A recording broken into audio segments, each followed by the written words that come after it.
প্রধান বিচারপতি একগুয়ে কোনো সিদ্ধান্ত নিয়েছেন, এটা আমি একমত না আপনার সাথে। প্রধান বিচারপতির সিদ্ধান্ত তার প্রশাসনিক সিদ্ধান্ত, এটা বিচারিক কোনো সিদ্ধান্ত না। এখানে সম্পূর্ণ সৌজন্য একটি বৈঠক এবং এখানে কি সমস্যা আছে সেইগুলো জানলাম। আমরা আইনি প্রক্রিয়ায় এবং আমাদের প্রশাসনিক প্রক্রিয়ায় সমস্যাগুলো কিভাবে মোকাবেলা করা যায় সেই বিষয়ে আলোচনা করলাম এবং ভবিষ্যতে আমরা এই বিষয়ে পদক্ষেপ নেব বলে আশাবাদ ব্যক্ত করেছি।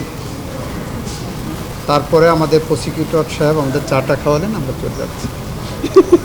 আপনি সমস্যা শুনেছেন বললেন, আমরা যদি একটু বলি যে রিসেন্টলি অনেক বিষয়ই এই প্রসিকিউশন ঘিরে কথাবার্তা উঠেছে, জি, যেমন টেলিফোনে কথোপকথন বা কারো রুমে টাকা, বিভিন্ন রকম প্রসঙ্গগুলো, এগুলো কি আপনি নিশ্চয়ই বিভিন্ন মাধ্যমে জেনেছেন।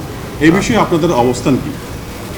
আমরা সবগুলো বিষয়ে সর্বোচ্চ গুরুত্ব দিয়ে পদক্ষেপ নিয়েছি। এতটা গুরুত্ব দিয়ে প্রসিকিউশন থেকে কারোর বিরুদ্ধে কোনো পদক্ষেপ ইতিপূর্বে নেওয়া হয়েছে বলে জানি না, বাট আমরা পদক্ষেপ নিয়েছি এবং এটা চলমান থাকবে।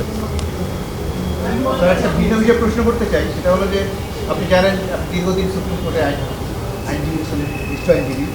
আমরা গত কয়েক মাস ধরে একটা সমস্যা করেছি, সেটা হলো যে প্রধান বিচারপতির দেশে আমরা প্রবেশ করতে পারছি না। আমাদের যে সংবাদ প্রকাশ সেই ক্ষেত্রে আমাদের বিঘ্ন হচ্ছে। আপনি গতকাল হয়তো থেকে থাকতে পারেন না, আমি জানি না দেখি।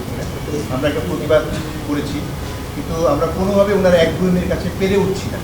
তো সেক্ষেত্রে আপনার কাছে আমাদের বিনীত আবেদন থাকবে যে আপনি এই বিষয়টা প্রধান বিচারপতির সাথে কথা বলবেন কিনা, আমাদের এজলাসে প্রবেশ আগের মতো নির্বিঘ্নে করার বিষয়ে আপনি হস্তক্ষেপ নেবেন কিনা।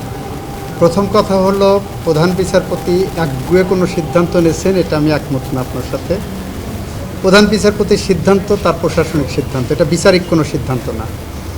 উনি একটা প্রশাসনিক সিদ্ধান্ত নিয়েছেন, কেন নিয়েছেন তার রিজনিংটা উনি ভালো জানেন।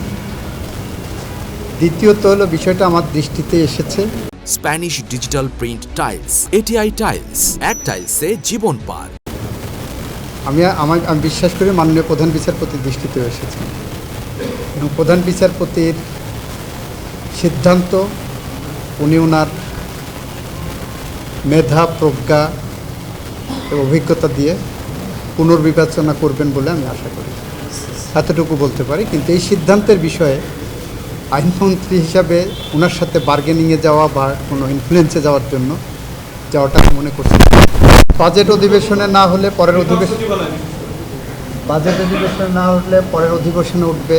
আমরা 17ই মে, এই মাসের 17ই মে মানবাধিকার কমিশন আইন এবং এনফোর্স ডিসঅ্যাপিয়ারেন্স ল, যেটা গুম সংক্রান্ত আইন, এই দুইটার কনসালটেশন মিটিং কল করেছি। আমরা পর্যায়ক্রমিকভাবে সময় মতো এগুলো সামনে আনবো। ওটাও আমরা বিবেচনার মধ্যে রাখছি। আমরা সময় মতো এগুলো আপনারা কি চাচ্ছেন? কালকে পাঠ করে দিয়েছি চাচ্ছেন?